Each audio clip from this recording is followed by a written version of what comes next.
ಗಣಿ ವರದಿ ಸ್ಫೋಟ ವಿಶೇಷ ಕಾರ್ಯಕ್ರಮಕ್ಕೆ ಮತ್ತೊಮ್ಮೆ ತಮಗೆಲ್ಲ ಸ್ವಾಗತ. ಅಂತೂ ಇಂತೂ ಮಹತ್ವದ ವರದಿ ಈಗಾಗಲೇ ಸರ್ಕಾರದ ಕೈ ಸೇರಾಗಿದೆ.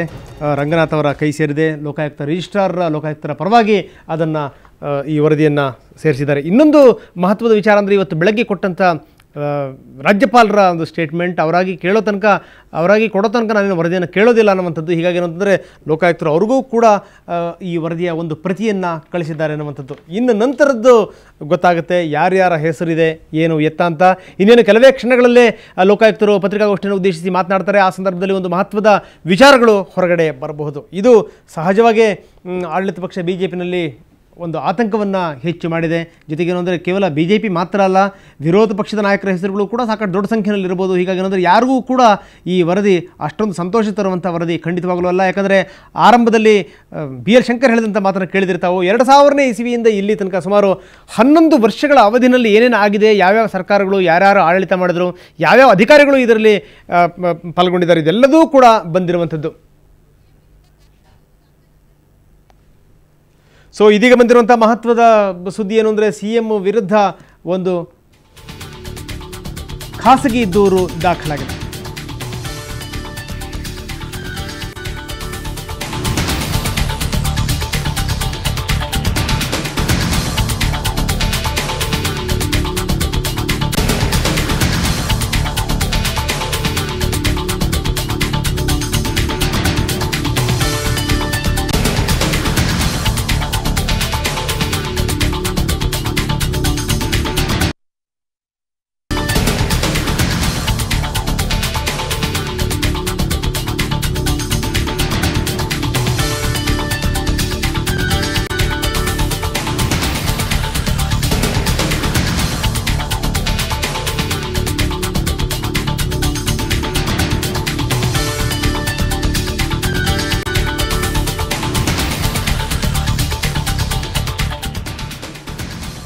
ಸೊ ಯಡಿಯೂರಪ್ಪನವರ ವಿರುದ್ಧ FIR ದಾಖಲಿಸಲಿಕ್ಕೆ ಮನವಿಯನ್ನು ಸಲ್ಲಿಸಿದ್ದಾರೆ ವಿಧಾನ ಪರಿಷತ್ ಸದಸ್ಯ JDS ಮುಖಂಡ YSV ದತ್ತ CM ವಿರುದ್ಧ ಖಾಸಗಿ ದೂರನ್ನು ದಾಖಲಿಸಿದ್ದಾರೆ. ಲೋಕಾಯುಕ್ತ ವಿಶೇಷ ನ್ಯಾಯಾಲಯದಲ್ಲಿ ಈ ದೂರನ್ನು ಅವರು ದಾಖಲಿಸಿದ್ದಾರೆ. ಯಾವ ವಿಚಾರಕ್ಕೆ ಸಂಬಂಧಪಟ್ಟ ಹಾಗೆ ಬನ್ನಿ ಇದೆಲ್ಲದರ ಬಗ್ಗೆ ಹೆಚ್ಚಿನ ಮಾಹಿತಿಯನ್ನು ಪಡೆಯೋಣ.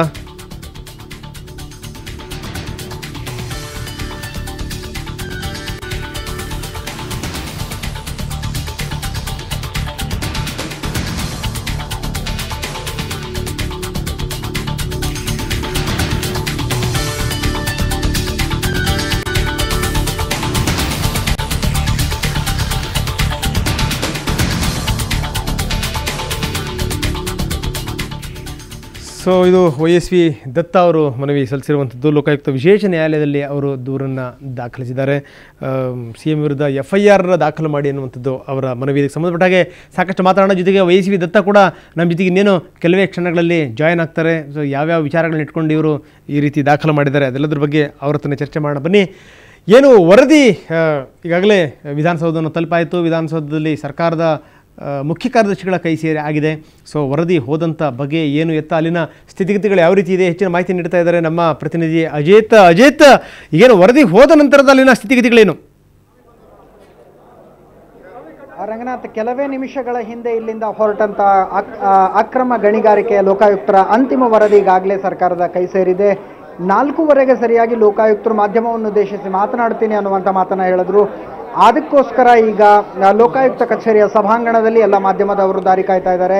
ಲೋಕಾಯುಕ್ತರು ಈ ಪತ್ರಿಕಾಗೋಷ್ಠಿಯಲ್ಲಿ ಏನು ಹೇಳೋರಿದ್ದಾರೆ ಅನ್ನೋದು ನಿಜಕ್ಕೂ ತುಂಬ ಕುತೂಹಲ ಕೆರಳಿಸಿರುವಂತಹ ವಿಷಯ. ರಂಗನಾಥ್, ಸದ್ಯಕ್ಕೆ ಸಿಗ್ತಾ ಇರುವಂತಹ ಮಾಹಿತಿಯ ಪ್ರಕಾರ ಅಕ್ರಮ ಗಣಿಗಾರಿಕೆ ವಿರುದ್ಧದ ಇವರ ಅಂತಿಮ ವರದಿ ಏನಿತ್ತು, ಆ ವರದಿಯಲ್ಲಿರುವಂತಹ ಪ್ರಮುಖ ಅಂಶಗಳ ಬಗ್ಗೆ ಲೋಕಾಯುಕ್ತರು ಮಾತನಾಡಲಿದ್ದಾರೆ.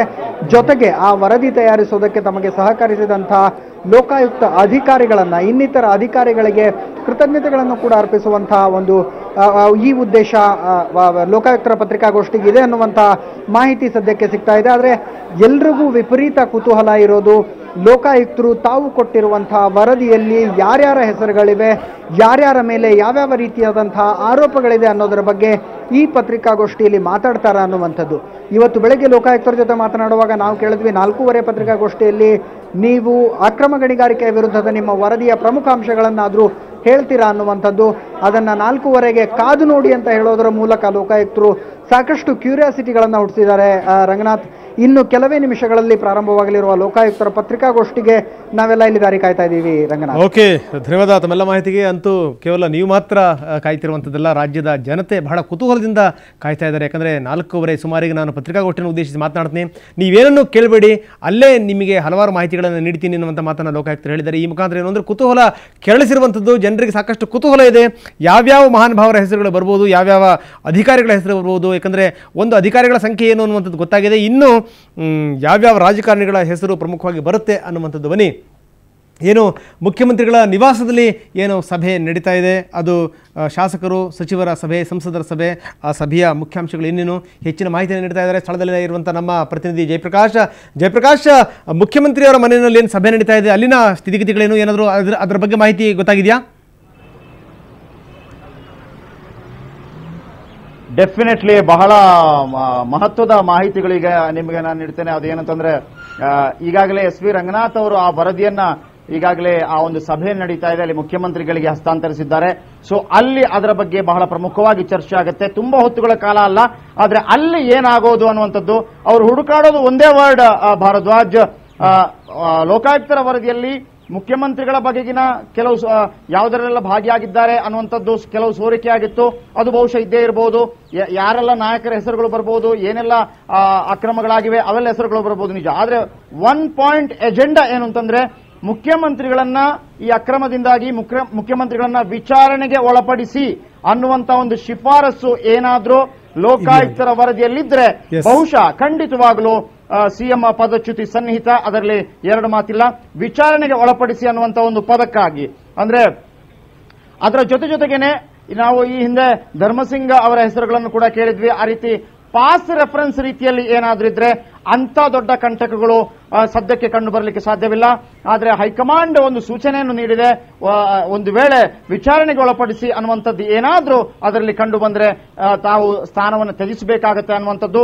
ಆದ್ರೂ ಸಹ ಯಡಿಯೂರಪ್ಪನಂತಹವರ ಒಬ್ಬ ಪ್ರಬಲ ನಾಯಕ, ಪ್ರಭಾವಿ ಮುಖ್ಯಮಂತ್ರಿಯನ್ನ ಅಷ್ಟು ಬೇಗ ಅಲುಗಾಡಿಸುವುದಕ್ಕೆ ಸಾಧ್ಯವಿಲ್ಲ. ಹಾಗಾಗಿ ಹೈಕಮಾಂಡ್ ಕೂಡ ಮೊದಲಿಗೆ ಅವರ ಮನವೊಲಿಸಿ ಅವರಿಗೆ ಮನವೊಲಿಸಿದ ನಂತರ ಅವರಿಂದ ರಾಜೀನಾಮೆ ಪಡೆಯುವಂತಹ ಒಂದು ಸಾಹಸಕ್ಕೆ ಕೈ ಹಾಕಬಹುದು. ಅದು ಬಿಟ್ಟು ಏಕಾಏಕಿ ಮಾಡುವಂತಹ ಸಾಹಸಕ್ಕೆ ಕೈ ಹಾಕೋದಿಲ್ಲ. ಆದ್ರೂ ಸಹ ವಿಚಾರಣೆಗೆ ಒಳಪಡಿಸಿ ಅನ್ನುವಂತಹ ಪದ ಏನಾದ್ರೂ ಅದರಲ್ಲಿ ಬಳಕೆಯಾಗಿದ್ರೆ ಖಂಡಿತವಾಗಲೂ ಮುಖ್ಯಮಂತ್ರಿ ಬದಲಾವಣೆ ಆಗೇ ಆಗ್ತಾರೆ.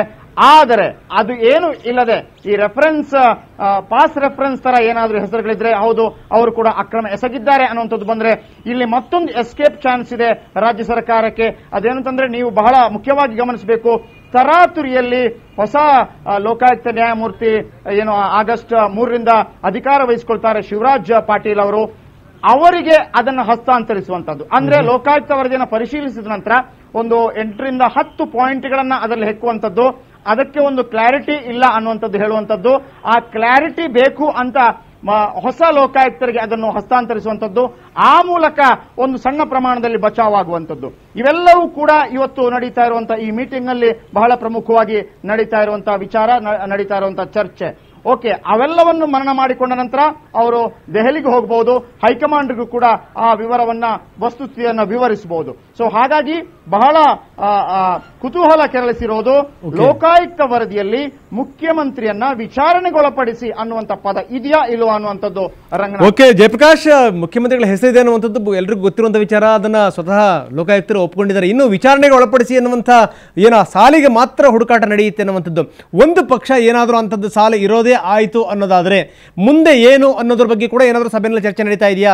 ಎಲ್ಲದಕ್ಕೂ ಕೂಡ ನಾವು ಸಿದ್ಧವಾಗಿರಬೇಕು ಅನ್ನುವಂಥದ್ದು ಒಂದಾಗಿರ್ಬೋದು. ಜೊತೆಗೆ ಏನಂದ್ರೆ ನಾಳೆ ಪಕ್ಷಕ್ಕಾಗುವಂಥ ಮುಜುಗರ ಆಗಿರ್ಬೋದು, ಜೊತೆಗೆ ಸರ್ಕಾರಕ್ಕಾಗುವಂಥ ಮುಜುಗರ ಆಗಿರ್ಬೋದು, ರಾಷ್ಟ್ರದ ವಲಯದಲ್ಲಿ ಏನು ಅವರ ಹೈಕಮಾಂಡ್ಗೆ ಆಗುವಂಥ ಮುಜುಗರ ಆಗಿರ್ಬೋದು, ಅದನ್ನೆಲ್ಲದನ್ನೂ ಕೂಡ ತಪ್ಪಿಸಲಿಕ್ಕೆ ಮುಂದಿರುವಂಥ ದಾರಿ ಯಾವುದು, ಅದ್ರ ಬಗ್ಗೆ ಏನಾದರೂ ಚರ್ಚೆ ನಡೀತಾ ಇದೆಯಾ ಅಲ್ಲಿ?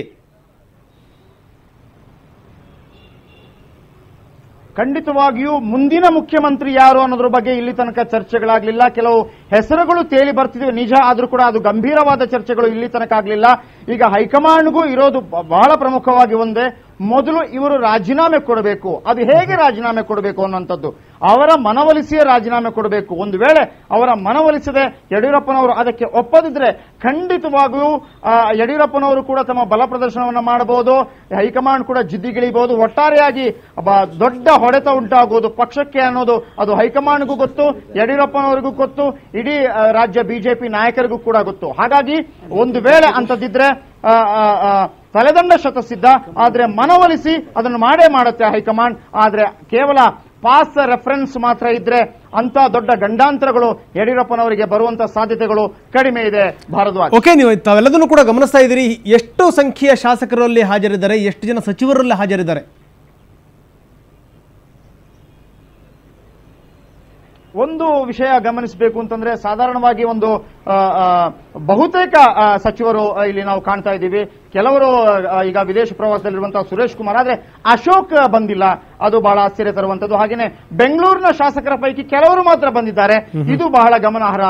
ಭಾರದ್ವಾಜ್, ಅದು ಬಿಟ್ರೆ ನೀವು ಮೊದಲು ಒಂದು ಪ್ರಶ್ನೆಯನ್ನು ಕೇಳಿದ್ರೆ ಮುಂದಿನ ಮುಖ್ಯಮಂತ್ರಿ ಬಗ್ಗೆ ಏನಾದರೂ ಚರ್ಚೆಗಳಾಗ್ತಿದ್ಯಾ, ಮುಂದೆ ಯಾರು ಅನ್ನುವಂಥ ಚರ್ಚೆಗಳಾಗ್ತಿದ್ಯಾ ಅನ್ನುವಂಥದ್ದು ಹೈಕಮಾಂಡ್ ಇದಕ್ಕೂ ಕೂಡ ಸ್ವಲ್ಪ ಹೆದರ್ತಾ ಇದೆ. ಯಾಕಂತಂದ್ರೆ ಒಂದು ವೇಳೆ ಮತ್ತೊಂದು ಹೆಸರನ್ನ ತೇಲಿಬಿಟ್ರೆ ಮತ್ತೊಂದು ರೀತಿಯಲ್ಲಿ ಅದು ಭಿನ್ನಮತಕ್ಕೆ ಕಾರಣವಾಗಬಹುದು ಅನ್ನೋ ಕಾರಣಕ್ಕಾಗಿ ಅಂತ ಯಾವುದೇ ಪ್ರಕ್ರಿಯೆಗಳು ಇಲ್ಲೇ ತನಕ ನಡೆದಿಲ್ಲ ಅಂತ ಹೇಳಲಾಗ್ತಾ ಇದೆ.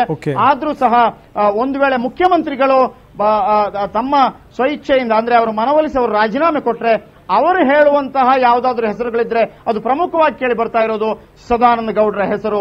ಭಾರದ್ವಾಜ್, ಓಕೆ, ಸೊ ಅಲ್ಲಿನ ಸ್ಥಿತಿಗತಿಗಳು ಯಾವ ರೀತಿ ಇದೆ? ಯಾಕಂದ್ರೆ ಮುಖ್ಯಮಂತ್ರಿಯ ಪರವಾದಂತಹ ಬೆಂಬಲಿಗರಾಗಿರ್ಬೋದು, ಜೊತೆಗೆ ಸಚಿವರುಗಳ ಬೆಂಬಲಿಗರು ಏನಾದರೂ ದೊಡ್ಡ ಗುಂಪು ಸೇರಿರುವಂತದ್ದು, ಅಲ್ಲಿನ ಸ್ಥಿತಿಗತಿ ಏನು ಸಿಎಂ ನಿವಾಸ ಸುತ್ತಮುತ್ತ? ಇಲ್ಲ, ಅಂತದ್ದೇನು ಕಂಡು ಬರ್ತಾ ಇಲ್ಲ ಭಾರದ್ವಾಜ್. ಬಹಳ ಗುಂಪು ಸೇರಿರುವಂತದ್ದು ಅಂತದ್ದೇನಿಲ್ಲ, ಮಾಧ್ಯಮದವರ ಗುಂಪೇ ಜಾಸ್ತಿ ಇದೆ ಗಮನಿಸಬೇಕು ಅಂತಂದ್ರೆ. ಸೊ ಹಾಗಾಗಿ ಈ ವರದಿಯ ಒಂದು ಸಣ್ಣ ಮಟ್ಟದ ಒಂದು ತುಲನಾತ್ಮಕ ಅಧ್ಯಯನ ಅಂದ್ರೆ ಒಂದು ಅರ್ಧ ಗಂಟೆ 1 ಗಂಟೆಯಲ್ಲಿ ಒಂದು ಅಧ್ಯಯನ, ಬಹುಶಃ ನಾನು ಹೇಳಿದಾಗೆ ವಿಚಾರಣೆಗೆ ಒಳಪಡಿಸಬೇಕು ಅಂತ ಏನಾದ್ರೂ ಇದೆಯಾ ಅನ್ನೋದೇ ನಡೆಯುತ್ತೆ.